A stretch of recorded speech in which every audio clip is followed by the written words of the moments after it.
오빠, 응? 사람 백내장 수술이랑 응. 강아지 백내장 수술이랑 다른 점이 있어? 사람 백내장 수술이랑 강아지 백내장 수술이랑 결국 핵심적인 수술은 그냥 똑같다고 보면 돼. 이제 현실적으로 좀 다른 것들과 수의사 입장에서 좀 다른 것들이 있을 수 있어. 그러니까 현실적으로 다를 수 있는 부분들은 글쎄 한 세 가지 정도 생각해 볼 수 있을 것 같은데, 첫 번째로 제일 다른 거는 전신 마취의 필요성 여부지. 사람은 어지간하면 거의 대부분 다 국소 마취만 가지고 수술을 받으니까 그냥 정신이 멀쩡한 상태에서 요 눈 부위, 수술할 부위에만 통증이 조금 덜 느껴지게끔 하는 상황을 만들어서 수술을 받아. 근데 동물들은 뭐 영 가만히 있지 않으니까는 백내장 수술을 하려면은 전신 마취라고 하는 거를 해야 된다 라고 하는 게 굉장히 큰 부분 중에 하나지. 그리고 두 번째는 수술 후 관리 영역에 있어서 사람은 스스로 내 몸이니까 내 눈에다가 직접 안약을 넣어서 회복을 시키는 반면에, 강아지나 고양이들 같은 경우는 뭐 스스로 안약을 넣을 수는 없으니까 어쩔 수 없이 보호자가 직접 안약을 넣어줘야 된다는 부분들이 굉장히 큰 영역이고, 현실적으로 뭐 비용적인 부분들도 생각해 보면은 사람은 또 보험이라고 하는 제도가 도움을 주는 반면에 동물들은 보험 제도가 개인적으로 개인 보험을 들어놓은 게 아니다라고 하면 다소간에 좀 부담이 될 수 있는 부분들이 있지. 그리고 수의사 입장에서는 백내장 수술이 적용되는 시점의 차이가 굉장히 커. 사람은 굉장히 초기 단계 백내장 수술을 받다 보니까 상대적으로 백내장의 단단한 세기도 좀 덜한 편이고, 백내장의 양도 그렇게 많지 않은 시점에서 수술을 할 수 있는 반면에, 강아지들, 고양이들 같은 경우는 보통은 수술 자체가 백내장이 좀 많이 진행이 돼야 필요성을 크게 느끼기 때문에 백내장 수술을 할 시점의 상황에서 보면 백내장도 조금 많이 있는 상황, 상대적으로 수정체도 좀 많이 단단해진 상황이고, 그리고 원래 태생적으로 사람이라는 동물에 비해서 강아지, 고양이들이 수정체 크기가 원래 커. 더 크기가 크다 보니까는 그거에 따른 수술 과정의 어떤 시간이랄지, 제거를 해야 되는 수정체의 양이랄지, 백내장의 양이랄지, 이런 것들이 조금 다른 부분들이 있겠지. 그런 것들이 일반적으로 우리가 얘기하는 차이점이라고 생각하면 될 것 같아. 고양이가 백내장 수술을 해야 할 때 그 전에 좀 고려해야 할 부분이 있을까? 눈 상태 말고. 일단 눈 상태가 제일 중요할 텐데, 눈 상태를 수의사가 봤는데 이제 백내장 수술을 할 만하다. 이 아이는 백내장 수술을 하면 시력이 좋아질 것 같고 수술이 아주 필요한 상황이다 라고 판단이 되어도, 현실적으로 백내장 수술을 진행하는 데 있어서는 보호자분들께서 한 4가지 정도로 고려를 하셔야 돼. 첫 번째는 동물의 성격이야. 이상하게 들릴 수도 있지만은 성격이 좋아야 돼. 성격이 좋아야 된다라는 게 뭐 친절하고 즐겁게 밝게 이런 게 중요한 게 아니라 일단은 사납지 않아야 돼. 이게 사나운 정도가 어느 정도냐면, 간혹 보면 보호자분들께서 안약을 못 넣을 정도로 사나운 아이들이 있어. 강아지든 고양이든 간에. 너무 사나워서 안약을 넣을 수가 없으면은, 수술은 우리가 마취를 하고 하니까 할 수 있는데 수술 후 회복 과정이 원활하게 진행이 안 될 수가 있어. 그러니까 너무 사납거나 아니면 너무 예민하고 공격적이고 하면은 현실적으로는 수술을 진행하기가 조금 어려울 수 있어.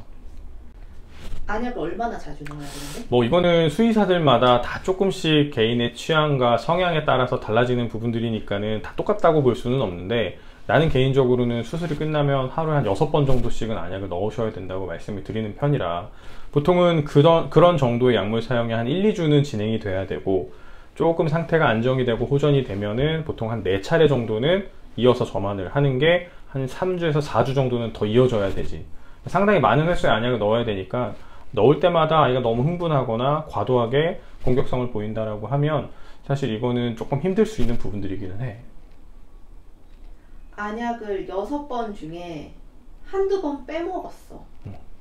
그러면 회복하는데 좀 문제가 생길 수 있을까? 이게 다 결과론적인 얘기기는 한데, 한두 번 빼먹는다고 해서 문제가 없이 또 잘 회복되는 경우도 물론 있어. 물론 있기 때문에 뭐 그게 반드시 문제가 될 거다, 대단히 큰 영향을 줄 거다라고 볼 수는 없지만, 보편적으로 우리가 권장드리는 점안 횟수라고 하는 거는 약물의 작용 시간이랄지, 그다음에 수술 후에 보편적으로 확인되는 눈 안의 염증 상황들, 이런 것들을 고려해서 말씀을 드리는 거니까 가능하면 그 횟수는 어느 정도는 좀 지켜주는 게 좋겠지. 보호자가 그걸 넣어줄 시간이 없으면 쉽지 않겠네.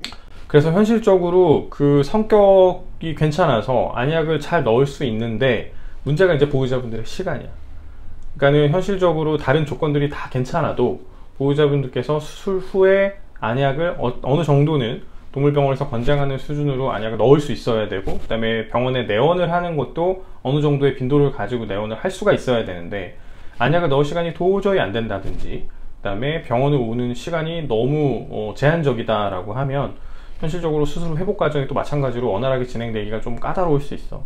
그래서 수술 전에 우리가 보통 고려하셔야 된다고 말씀을 드리는 항목들 중에 보호자분들의 시간적 여유에 대한 것들도 굉장히 중요하다라고 말씀을 드리는 편이고, 그러한 시간과 성격이 또 괜찮은 경우에 문제가 이제 결국 백내장 수술이라고 하는 거는 적지 않은 비율이 대부분 나이가 조금 많은 아이들에서 진행이 되는 거다 보니까 마취가 가능한지 여부가 굉장히 중요해. 사람의 경우에는 전신 마취를 하지 않고도 수술을 대부분 하다 보니 그렇게 중요한 문제가 아닌데, 강아지 고양이들의 경우에는 전신 마취를 해야 백내장 수술을 할 수 있으니까 기저에 가지고 있는 질환이랄지 혹은 수술 여부를 결정해서 진행될 수 있는 혈액 검사나 각종 영상 검사를 통해서 몸 상태를 확인하는 과정에서 발견될 수 있는 여러 가지 질환 상황들이 결국은 마취가 가능한지, 마취가 얼마나 안전하게 진행이 될 수 있는지 여부를 결정하게 되거든. 근데 어찌됐건 마취가 가능하면 수술을 할 수 있지만 마취염성이 너무 높다라고 하면 이거를 수술을 하는 게 맞는가 아닌가에 대한 부분들은 상당히 고민이 필요한 부분들이지. 그 마취 위험성이 높다는 경우는 어떠한 질환이나 증상 같은 거? 그 컨디션이 포함될까? 사실 마취에 영향을 줄 수 있는 질환은 너무나 다양해. 너무나 다양한데 그 중에서 마취의 위험성에 직접적으로 연관성이 있는 부분들은 일반적으로 이제 심폐혈관계, 그러니까 쉽게 얘기하면 심장이 뛰고 숨이 쉬어지는 그러한 구조들의 문제들, 이를테면 심장병이랄지 폐에 어떤 질환이 있다던가 기도에 어떤 질환이 있는 부분들, 이게 질환이 있다고 해서 무조건적으로 수술 마취를 못하는 거는 아닌데 그 정도가 너무 심하다라고 하면 상대적으로 마취 위험성이 굉장히 올라가는 부분들인 거고, 우리가 마취라고 하는 거는 결국은 마취제를 포함해서 여러 가지 약물 사용이 많이 이루어져야 되는데 그 약물들이 몸 안에 들어가면 결국 대부분 간이나 신장에서 대사가 되고 배출이 이루어져야만 하거든. 결론적으로 간이나 신장 기능이 비교적 정상에 가까워야 마취라는 행위가 잘 이루어지고 마취 후에 회복 과정도 무난하게 이루어질 수 있는 부분들이 있으니까 결론적으로는 간이나 신장을 포함한 복강내 장기도 어느 정도의 건강 상태가 확인이 되어야겠지. 나이에 대한 부분들이 참 애매한 영역이기는 해. 그러니까 단순히 나이가 어리다고 해서 무조건적으로 괜찮다고 볼 수도 없고 나이가 많다고 해서 무조건적으로 위험성이 높다라고 볼 수는 없어. 하지만 절대적으로 나이가 너무 많다라고 하면, 예를 들어서 18살, 19살 이 정도의 나이를 보인다라고 하면 사실은 특별한 질환이 없다고 하더라도 마취제 사용 자체가 굉장히 큰 위험성으로 다가올 수 있기 때문에 너무 고령이라고 하면 수술이나 마취를 좀 자제하는 게 좋지 않을까 생각하기는 해. 두 쪽 눈을 다 했을 때랑 한쪽 눈만 했을 때랑 비용 차이가 또 있겠네? 일반적으로 한쪽 눈 백내장 수술을 하는 거에 단순히 곱하기 2가 양쪽 눈을 수술하는 비용과 같지는 않지.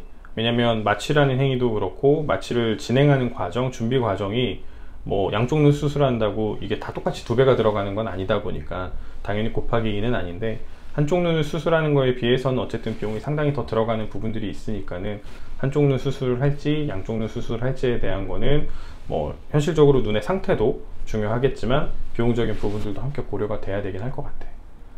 사람의 백내장 수술인 경우 한쪽 눈만 하는 경우가 많잖아.